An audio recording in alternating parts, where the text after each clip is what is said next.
नंतर ही वाढच होत नाही.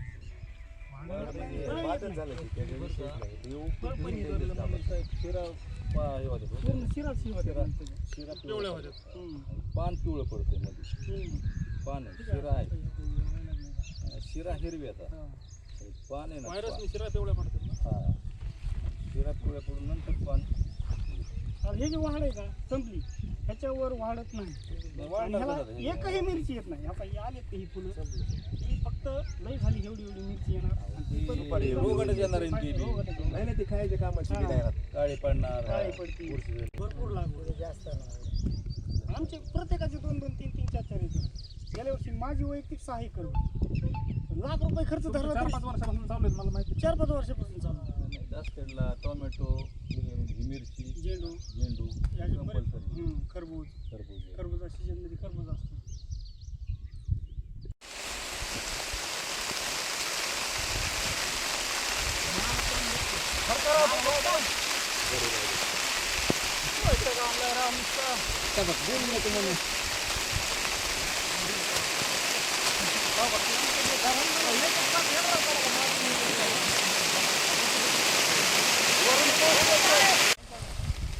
काही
बांधा फेकलं.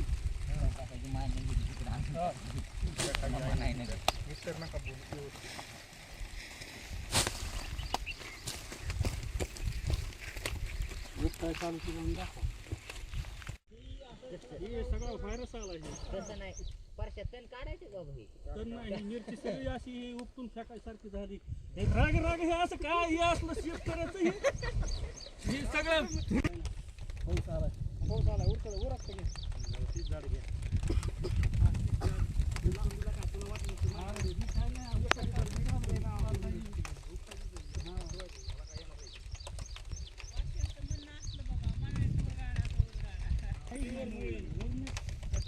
ब्रह्मदेव आला तरी वर काढत नाही.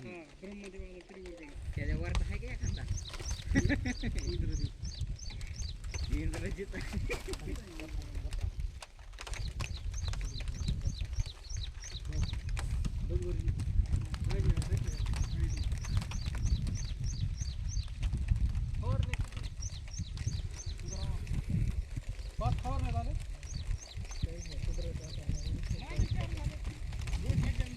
गावामध्ये 150 ते 200 एकर लागवड आहे शिमलाची. तर हा रोग म्हणजे रोपं वगैरे लावले आम्ही. म्हणजे आम्ही गेल्या वर्षी असं समजलं होतं की आता गेल्या वर्षी आला आहे हा रोग, पण आता ह्या वर्षी कमी होईल. पण काही आम्ही ह्या वर्षी क्षेत्र वाढवले आणखी. पण गेल्या वर्षी 150, 160, 70 असेल, पण ह्या वर्षी जरा जास्त 200 एकरपर्यंत लागवड केलेली आहे. पण रोपं लावल्याच्या नंतर हा रोपात म्हणजे असा लय प्रमाणात दिसत नव्हता, थोडाफार दिसत होता. पण लावल्यानंतर 10 ते 12 दिवसानंतर हा जास्त दिसायला लागला. आणि जर हा ऊन पाऊस झालं तर हा म्हणजे जास्त ही व्हायला लागला. आणि हा बोकडा नावाचा प्रकार आहे. हा ह्याच्यामध्ये असं डायरेक्ट म्हणजे मिरची लागवडीनंतर डायरेक्ट आकडते. हा प्रकार असा होतो याचा.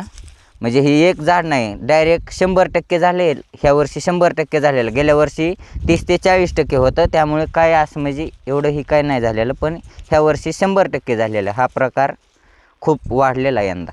अच्छा, तुमचं नाव? रसाळ जयदीप. कमीत कमी 1.5 ते पावणे 2 लाख रुपये खर्च आहे. त्याचं मल्चिंग आलं, बेड ओढणे आलं, त्याचा मल्चिंग हातरायला लेबर आलं, ते रोप 2 रुपयाला एक आहे. त्याच्यामुळं एकरी 12,000 रोप बसतं, तर 12 × 24,000 रुपये हा रोपाचा खर्च होतो. मल्चिंग 1,800 ते 2,000 रुपयाला बंडल आहे. तर एकरी 6 बंडल लागतात. 12,000 रुपये मल्चिंगचा खर्च आहे. आणि कमीत कमी 20 ते 25,000 रुपये भेसळ डोसचं, त्याला खत लागतं, त्याचा खर्च आहे. आणि लागवडीपासून आज कमीत कमी 7-8 दिवस झालं लागवड होऊन, तर आतापर्यंत कमीत कमी 5 फवारण्या झाल्यात. एका फवारणीला 1,500 ते 2,000 रुपये खर्च. तरी 5 म्हणलं तरी 10,000 रुपये खर्च तो फवारणीचा झाला. म्हणजे असा मिळून आतापर्यंत कमीत कमी 1.5 ते पावणे 2 लाख रुपये खर्च झालेला आहे. आणि ही जी रोप आहे ह्याच्यावरती लागवड केल्यापासून 2च दिवसात व्हायरस दिसायला लागलेला आहे. व्हायरस म्हणजे ही पूर्ण झाड असं आकडून जाते आणि ह्याची वाढ होणार नाही, ह्याला एकही मिरची येणार नाही, अशा प्रकारचं हे नुकसान आहे. आणि हे नुकसान कंपनीवाल्यांनी, इंडस 11 ही कंपनी आहे, कंपनीवाल्यांनी आणि नर्सरीवाल्यांनी हे नुकसान भरपाई करून द्यावी अशी आमची मागणी आहे सर्व शेतकऱ्यांची. तर नाही दिली तर आम्ही ही रीतसर कलेक्टर ऑफिसला जाऊन किंवा कुठेही याची कारवाई करणार आहोत. आपलं नाव? सचिन रसाळ. शेतकऱ्यांचा तक्रार आली होती की मोठ्या प्रमाणावर मिरचीवर व्हायरसचा रोग पडलेला आहे. त्यानुसार आज आम्ही फील्डला व्हिजिट केल्यानंतर असं लक्षात आलं की वातावरणाचा बदल आणि इतर गोष्टींमुळं रोग पडलेला आहे. 70-80% प्रमाणात नुकसान झालेलं आहे. यानंतर आम्ही बाकीचे पण फील्ड व्हिजिट करणार आहोत. शेतकऱ्यांचे खरेदी बिल, त्याच्यानंतरून त्यांचा 7/12 उतारा, त्यांचा तक्रारीचा अर्ज घेऊन आम्ही हा आमच्या तालुकास्तरीय कमिटीपुढे मांडणार आहे. त्यानंतरून विद्यापीठाच्या सायंटिस्टची एक टीम येईल व त्यानंतर त्यांची पाहणी होईल व त्यानंतरून ते निष्कर्ष देतील. त्यानुसार पुढील योग्य कारवाई होईल.